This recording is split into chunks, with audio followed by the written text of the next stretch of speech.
Point is RBC. RBC is a circular biconcave non nucleated disc shape. मैंने आपसे last video में पूछा था कि नॉन न्यूक्लिएटेड कौन होते हैं, तो आरबीसीज होते हैं. Okay, RBC in males is 5 to 5.5 million per cubic mm, in females 4.5 to 5 million per cubic mm. Newborns में 6 to 7 मिलियन होते हैं. लाइफ स्पैन 120 डेज़ का होता है. इसमें एक नोट है, ESR जो होता है वो एलर्जी में डिक्रीज़ हो जाता है और प्लेटलेट्स जो हैं वो पर्पुरा केस में डिक्रीज़ हो जाते हैं. ठीक है. Antibodies is a protein called immunoglobins. They are synthesized by B lymphocytes. ये 5 टाइप्स के होते हैं, IgM, IgA, IgG, IgD and IgE. I will make a separate video on this. Okay. Next point है muscular layers. These are not very important, but फिर भी आपको पता होनी चाहिए कौन सी स्केलेटन मसल फाइबर से बनी है और क्या बॉडी के पार्ट्स जो हैं वो स्मूथ मसल फाइबर से बने हैं. जैसे लिप्स हैं, चीक हैं, फेरिंग्स हैं, ये स्केलेटल मसल से बने हैं. ईसोफेगस और ईसोफेगस जो है वो स्केलेटल और स्मूथ मसल मिक्स से बना है. स्टमक जो है वो स्मूथ मसल फाइबर से बना है. स्मूथ मसल फाइबर्स जो स्टमक में होती हैं, ये 3 लेयर्स में होती हैं. ये पॉइंट बहुत इंपॉर्टेंट है और ये PYQ भी है. Inner oblique layer, middle circular layer and outer longitudinal layer. ठीक है. इंटेस्टाइन भी जो है वो स्मूथ मसल फाइबर से बनी होती हैं. अब कुछ नॉर्मल वैल्यूज़ हैं जो आपको पता होनी चाहिए. ये वैल्यू CBC में भी होती हैं, तो CBC की तो एटलीस्ट आपको नॉर्मल वैल्यू सब पता ही होनी चाहिए. ठीक है. सबसे पहले प्लाज्मा प्रोटीन 6.4 से 8.3 ग्राम पर DL, और आपको इनके वैल्यूज़ भी पता होनी चाहिए. ठीक है. किस में इनको कैलकुलेट करते हैं, जैसे ग्राम पर DL, mg पर DL, mmHg, किस चीज़ को किस चीज़ में करते हैं, ये सब आपको पता होना चाहिए. दूसरा, bilirubin is very important. 0.5 to 1.5 mg पर DL, ये टोटल बिलिरुबिन है. डायरेक्ट इनडायरेक्ट अलग होते हैं, वो हम आगे बढ़ेंगे. ठीक है. कैल्शियम है 9 to 11 mg पर DL. सोडियम है 135 to 145 MEQ पर लीटर, और पोटेशियम है 3.5 to 5.0 MEQ पर लीटर. मैग्नीशियम भी 1.5 to 2.0. ठीक है. Chloride 100 to 110 and bicarbonates is 22 to 26 MEQ पर लीटर. तो बाइकार्बोनेट्स इंपॉर्टेंट है, सोडियम इंपॉर्टेंट है और पोटेशियम इंपॉर्टेंट है. ठीक है. नेक्स्ट पॉइंट इज़ इन्वेस्टिगेशंस में MCV हमने लास्ट लेक्चर में डिस्कस किया था. तो इसमें MCV क्या होता है, मीन कॉर्पस्कुलर वॉल्यूम होता है. इसमें साइज़ ऑफ द सेल हम देखते हैं. मेनली यहाँ पर RBCs की बात हो रही है, क्योंकि इससे हम सिर्फ अनीमिया पता करते हैं. ठीक है. कौन से तरीके का अनीमिया है, क्यों हो रहा है, क्या हमें मेडिसिन देनी है, इसमें हमें ये पता चलता है. नॉर्मल वैल्यूज़ हैं 82 to 92. ठीक है. MCV अगर 96 से ज़्यादा बढ़ जाता है, 2-4 यूनिट ऊपर नीचे हो सकती हैं, बट उससे ज़्यादा नहीं है. अगर 96 से ज़्यादा है तो आप समझेंगे कि ये मैक्रोसाइटिक एनीमिया है, जो विटामिन B12 की कमी से होता है. तो आपको पेशेंट को विटामिन B12 देना है. इसके लिए टैबलेट न्यूरोकाइंड आती है, कैप्सूल्स आते हैं, न्यूरोट्राइटाइल सी आती है, बहुत सारी मार्केट में ब्रांड्स हैं. ठीक है. आप सर्च कर सकते हैं. दूसरा है MCV बिलो 80. अगर 80 से कम हो जाता है तो माइक्रोसिटिक मतलब ऊपर अभी बात हो रही थी कि ये MCV जो है कॉर्पस्कुलर वॉल्यूम है. वॉल्यूम मतलब कितना उस सेल के अंदर, कितना उस सेल का साइज़ है. तो अगर बड़ा हो जाएगा तो विटामिन B12 की डेफिशिएंसी हो रही है, बाकी सब सेल के अंदर कम हो रहा है. ठीक है. और अगर छोटा हो जाएगा तो ये जो है हमारा माइक्रोसिटिक एनीमिया हो जाएगा. नेक्स्ट पॉइंट है MCHC is mean corpuscular haemoglobin concentration, that is we are talking about colour. ठीक है. तो हीमोग्लोबिन का कंसनट्रेशन कितना है, इसकी वैल्यू होती है 32 से 38. नॉर्मल MCHC जो होता है उसमें नॉर्मोक्रोमिक एनीमिया. अगर मान लो आपका MCHC नॉर्मल है और फिर भी आपका हीमोग्लोबिन कम है या RBC कम है, तो आप इसको नॉर्मोक्रोमिक एनीमिया बोलेंगे. इसका मतलब हीमोग्लोबिन ठीक है बट बाकी सारी चीज़ें लो हैं. ठीक है. जैसे RBC का टोटल RBC काउंट लो है. दूसरा, MCHC अगर 30% से कम हो जाता है तो हाइपोक्रोमिक एनीमिया हो जाता है. अगर कलर कम हो जाएगा तो वो आयरन की डेफिशिएंसी है. कहने का मतलब कि उसमें हमारा हीमोग्लोबिन भी कम हो रहा है. ठीक है. नेक्स्ट पॉइंट आया WBC. ये आपके CBC के पॉइंट्स हैं, तो आपको बहुत ज़्यादा इंपॉर्टेंटली याद रहने चाहिए. बर्थ में 20,000 क्यूबिक mm होते हैं, अडल्ट में 4,000 to 11,000 होते हैं. बहुत सारी कंडीशन, जैसे अपेंडिसाइटिस में ये 11,000 के क्रॉस हो जाते हैं. बहुत सारी कंडीशन है. ठीक है. ये आप आगे बढ़ेंगे. नेक्स्ट आपको पता होगा कि WBCs 2 टाइप्स के होते हैं, ग्रैनुलोसाइट्स एंड ग्रैनुलोसाइट्स. ग्रैनुलोसाइट्स भी 3 तरीके के हैं. तो इसमें इनका परसेंटेज थोड़ा सा आप ध्यान रख लें, और इनका लाइफ स्पैन बहुत ज़्यादा इंपॉर्टेंट है. ये क्वेश्चन भी आ चुका है, PYQ है. ठीक ठीक है। न्यूट्रोफिल्स जो हैं वो 70% तक रहते हैं और इनका लाइफ स्पैन होता है 2 to 4 डेज़, ठीक है। 2 to 4 डेज़ में ये बनते हैं और फिर इनकी डेथ हो जाती है। दूसरा है इओसिनोफिल्स, ये 8% तक रहते हैं, 8 to 12 डेज़ तक ये बॉडी में रहते हैं। बेसोफिल्स जो हैं वो 0.5 से 1% तक होते हैं और 1% आप लगा लें इसको, 70%, 8% और 1%, ठीक है। तो ये हो गया 12 to 15 डेज़।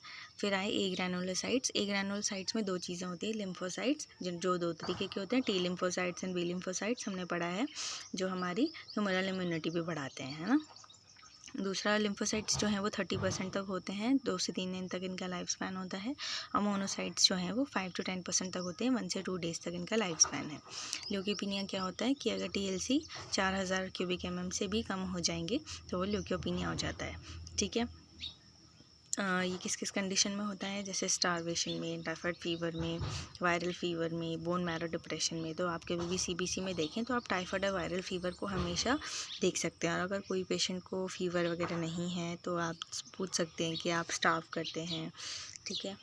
अगर इनमें से कोई भी कंडीशन नहीं है तो आप बोन मैरो डिप्रेशन की तरफ जा सकते हैं, ठीक है। डायग्नोसिस ऐसे ही बनता है, यहीं से स्टार्ट होता है। ल्यूकोसाइटोसिस, TLC मोर देन 11,000 पर क्यूबिक mm, ठीक है। इसमें क्या होता है कि न्यूबॉर्न्स में ल्यूकोसाइटोसिस मिलता है क्योंकि उनमें अभी हमने पढ़ा 20,000 क्यूबिक mm तक उनमें WBCs होते हैं, दैट इज़ वेरी नॉर्मल, ठीक है। जैसे छोटे बच्चों का, न्यूबॉर्न्स का RBC भी इंक्रीज़ होता है, हीमोग्लोबिन भी इंक्रीज़ होता है, सेम टू सेम वैसा ही है।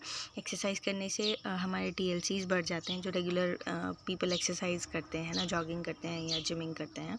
स्ट्रेस से भी बढ़ जाता है, प्रेगनेंसी में बढ़ जाता है ऑब्वियसली, क्योंकि हमारी बॉडी को ज़्यादा सेल्स चाहिए होते हैं फाइट करने के लिए। दूसरा मेंस्ट्रुएशन में, लैक्टेशन में और पायोजेनिक इन्फेक्शंस में। तो कोई भी पायोजेनिक इन्फेक्शन होगा, जैसे मैंने अभी बोला कि अपेंडिसाइटिस है, अगर उसमें पस का फॉर्मेशन हो रहा है, या कोई भी अदर बॉडी में जैसे निमोनिया है, तो उन सब में ये TLC जो काउंट है वो बढ़ जाता है। इसको ल्यूकोसाइटोसिस बोलते हैं। तो अगली बार आप इंक्रीज TLC काउंट नहीं, ल्यूकोसाइटोसिस बोलेंगे, ठीक है।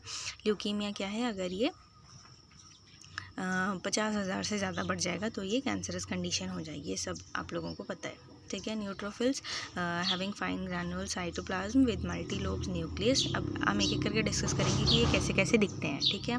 तो न्यूट्रोफिल्स क्या होते हैं, having fine granule cytoplasm and multi lobe nucleus, it increase in pregnancy, ठीक है।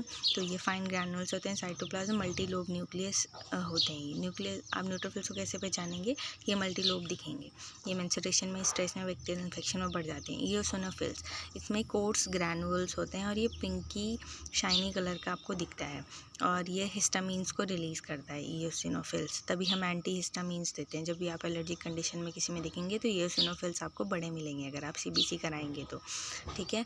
और it increase in वोम्स, allergic condition, asthma and filaria. तो हिस्टामिन रिलीज़ करेगा तो ऑब्वियस सी बात है अस्थमा ये इंक्रीज़ करेगा। Nucleus facing toward each other, और इसमें 2 न्यूक्लियस होते हैं वो एक दूसरे की तरफ देख रहे होते हैं, ठीक है। ये इओसिनोफिल्स आप ऐसे याद रखेंगे। दूसरा बेसोफिल्स पर्पल कलर के ब्लू ग्रैनुल्स होते हैं जो जिसमें ओवरलैप न्यूक्लियस होता है ना, 2 न्यूक्लियस होंगे पर एक दूसरे पे ओवरलैप होंगे। It increase in smallpox, polycythemia vera, chicken pox, myeloid leukaemia. और basophils and mast cell produce heparin. Basophils जो होते हैं और जो मास्ट सेल्स होते हैं वो हमारा हेपेरिन प्रोड्यूस करते हैं, हिस्टामिन प्रोड्यूस करते हैं, ब्रेडिगाइनिन प्रोड्यूस करते हैं, सेरोटोनिन प्रोड्यूस करते हैं एलर्जी में। और इसमें एस शेप का न्यूक्लियस होता है। तो एस शेप का न्यूक्लियस किस में होता है, बेसोफिल्स में। और ये पूछा जाएगा कि इसमें कैसे कलर के ग्रैनुल्स होते हैं, तो पर्पल कलर के ग्रैनुल्स होते हैं और ओवरलैपिंग न्यूक्लियस होते हैं। नेक्स्ट है monocyte. Monocyte is a kidney shape and horseshoe shape, इसमें न्यूक्लियस होता है मोनोसाइट में। जैसे हमने अभी पढ़ा बेसोफिल में एस शेप का होता है। तो ग्रैनुल्स इसमें एब्सेंट होते हैं और it increase in typhoid, malaria, syphilis, whooping cough and TB, ठीक है। लिम्फोसाइट जो है वो nucleus occupy whole of the cytoplasm, granules absent in the cytoplasm. तो आपको बात याद होनी चाहिए कि कहाँ पे पूरा जो न्यूक्लियस है वो पूरे साइटोप्लाज्म को घेर ले रहा है। साइटोप्लाज्म क्या होता है, जो भी सेल मेम्ब्रेन के अंदर है, हमने पिछली वीडियो में पढ़ा था, ठीक है। It increases in viral fever, mall nutrition, chronic inflammation, diphtheria, rickets, TB। Lymphocytes having 2 types, ठीक है। ये 2 टाइप्स के होते हैं। तो ये सब आपको पता होना चाहिए कि किस चीज़ में क्या होता है, ठीक है, कौन सी बीमारी में कौन से हमें लक्षण मिलेंगे, कौन से हमें सेल्स बढ़े हुए मिलेंगे, क्योंकि CBC में ये होते हैं, तो मैं एक्सपेक्ट करती हूँ कि इन सब चीज़ों को आप याद कर लेंगे, ठीक है। बी लिम्फोसाइट ह्यूमरल इम्यूनिटी बढ़ाते हैं, जैसे अभी मैंने पहले बोला था, और टी लिम्फोसाइट्स होते हैं सेलुलर इम्यूनिटी के लिए रिस्पॉन्सिबल होते हैं। बी लिम्फोसाइट्स जो हैं वो एंटीबॉडीज़ को प्रोड्यूस करते हैं। टी लिम्फोसाइट जो होते हैं वो स्टेम सेल से फॉर्म होते हैं in the bone marrow but mature in the thymus, ठीक है, थाइमस में जाके ये मैच्योर होते हैं। It manifest the cellular immune response as well as regulate B lymphocyte and macrophages. The T lymphocyte having 4 type of helper T cells, CD4 cells and T cells और inducer T cells, killer T cells और cytotoxic cells, ये सब हमें पहले से पता है कि कौन से सेल्स होते हैं, ठीक है। सप्रेसर टी सेल्स और CD8 प्लस टी सेल्स और रेगुलेटरी मेमोरी सेल्स। तो ये हो गए हमारे WBCs की बात। फिर आए हमारे प्लेटलेट्स। प्लेटलेट्स जो होते हैं इनको हम थ्रोम्बोसाइट्स भी कहते हैं। इनकी प्रॉपर्टी होती है AAA। First is adhesiveness, activate stick to the endothelium, कहीं पे भी कट लग जाए वहाँ पे एंडोथीलियम अगर डैमेज हो जाता है तो ये आके स्टिक हो जाते हैं। सबसे पहला एडेसिवनेस इनकी प्रॉपर्टी होती है। दूसरा एग्रीगेशन, एग्रीगेशन होता है प्लेटलेट ग्रुपिंग, ठीक है, वहाँ पे आके ही ग्रुप कर जाते हैं। अग्लूटिनेशन, प्लेटलेट्स की ये क्लम्पिंग कर देते हैं ताकि वहाँ पे वो जो डैमेज हुआ है उसको ये हील कर सके, ठीक है, दैट इज़ AAA फंक्शन। तो इनका फंक्शन होता है, प्राइमरी फंक्शन प्लेटलेट्स का होता है प्राइमरी हीमोस्टैसिस, ठीक है। इनकी वैल्यू कितनी होती है 1.5 लाख टू 4.5 लाख, 4 लाख, ठीक है। तो इससे नीचे ये नहीं होना चाहिए, क्योंकि अगर इससे नीचे होता है तो बहुत सारी कंडीशंस हो जाती हैं, जैसे डेंगू में ये नीचे चला जाता है और जो वैसे वायरल फीवर्स होते हैं उनमें नीचे चला जाता है, ठीक है। Primary haemostasis, clot retraction by actin and myosin, platelet store large quantity of calcium ion, platelet secrete serotonin which cause vasoconstriction of the blood vessels, platelets are called tiny pharmaceutical bags because, ठीक है। और platelets में DNA और RNA नहीं होते, ये बात बहुत इंपॉर्टेंट है, प्लेटलेट्स में DNA RNA नहीं होते हैं। Platelets are derived from megakaryocytes, it help in repair of capillary endothelium. Blood group के बारे में अब हम पढ़ेंगे। ब्लड ग्रुप सबको पता है AB O टाइप के होते हैं, इसमें RH फैक्टर प्लस माइनस होता है, ठीक है, पॉजिटिव और नेगेटिव। कार्ड लैनिस्टर ने ये हमें बताए थे, इनका नाम बहुत इंपॉर्टेंट है, ये पूछ लिया जाता है, ठीक है। एरिथ्रोब्लास्टोसिस फिटालिस भी हमें पता है, जहाँ पे मदर RH नेगेटिव होती है और फादर के RH पॉजिटिव होने की वजह से जो बेबी है वो RH पॉजिटिव हो जाए तो वहाँ पे एरिथ्रोब्लास्टोसिस फिटालिस होता है। इसमें फीटल डैमेज होना शुरू हो जाता है, पर फर्स्ट बेबी जो है वो फिर भी इससे रिकवर कर जाते हैं, बट सेकेंड बेबी के लिए कॉम्प्लिकेशन हो जाती हैं, ठीक है। Blood group antigen may be found in saliva also. Anticoagulant commonly used for blood transfusion is citrate salt Mn, ठीक है, ये आपको याद रखना है, सिट्रेट सॉल्ट को ब्लड ट्रांसफ्यूजन के लिए यूज़ करते हैं, ये बात पूछी गई है, PYQ है। ब्लड ग्रुप O जो है वो ड्यूडेनल अल्सर के लिए बहुत ज़्यादा प्रोन होते हैं। ब्लड ग्रुप A जो है वो कार्सिनोमा ऑफ द स्टमक के लिए प्रोन होते हैं, ठीक है। हीमोस्टैसिस occurs in 3 stages. First is vasoconstriction, second is formation of temporary platelet plug, अभी हमने पीछे पढ़ा था प्लेटलेट होम्योस्टैसिस मेंटेन करने के लिए जिम्मेदार होते हैं, तो इसलिए होते हैं क्योंकि वो टेम्परेरी प्लेटलेट प्लग वहाँ पे बनाते हैं होम्योस्टैसिस मेंटेन करने के लिए। और तीसरा है फॉर्मेशन ऑफ फाइब्रिन क्लॉट, ठीक है। फिर है thromboxane A2 causes vasoconstriction and platelet aggregation. Next point है ब्लड क्लॉटिंग फैक्टर्स हैं, तो इनके बारे में हम पढ़ेंगे। इनके नाम याद रखना बहुत ज़रूरी है, कई बार पूछ लिया जाता है फिफ्थ फैक्टर कौन सा है, थर्ड फैक्टर कौन सा है, ठीक है। तो फर्स्ट फैक्टर है आपका फाइब्रिनोजन, दूसरा है आपका प्रोथ्रोम्बिन, तीसरा है आपका टिश्यू फैक्टर थ्रोम्बोप्लास्टिन, तो आप इसे ऐसे याद रख सकते हैं, fibrinogen, prothrombin, thromboplastin.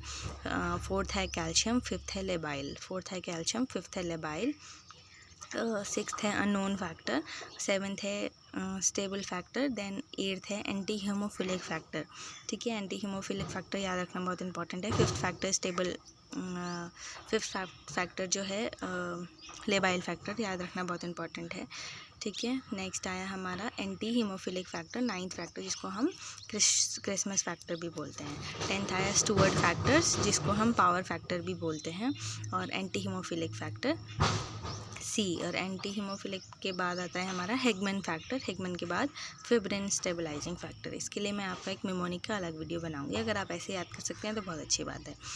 Haemophilia sex link disease है affecting males, prolong clotting time. तो हीमोफीलिया क्या होता है, एक सेक्स लिंक डिजीज़ है जो मोस्टली जेनेटिक होती है और ये मेल्स को ज़्यादा इफेक्ट करती है, क्योंकि उनके जेनेटिक्स जो है 1 मदर 1 फादर की वजह से, वो XY होने की वजह से ये मेल्स को ज़्यादा होती है। फीमेल्स में एक एक्स सही होता है और एक एक्स इससे लिंक्ड होता है, तो इसलिए वो फिर भी उनका हाफ जीन काम कर लेता है, तो वो सिर्फ कैरियर होती हैं और वो इसके प्रोन नहीं होती हैं। ठीक है, deficiency of the factor 8 and the factor 9, तो इसलिए इसमें क्या करते हैं, फैक्टर 8 के इंजेक्शंस लगते हैं।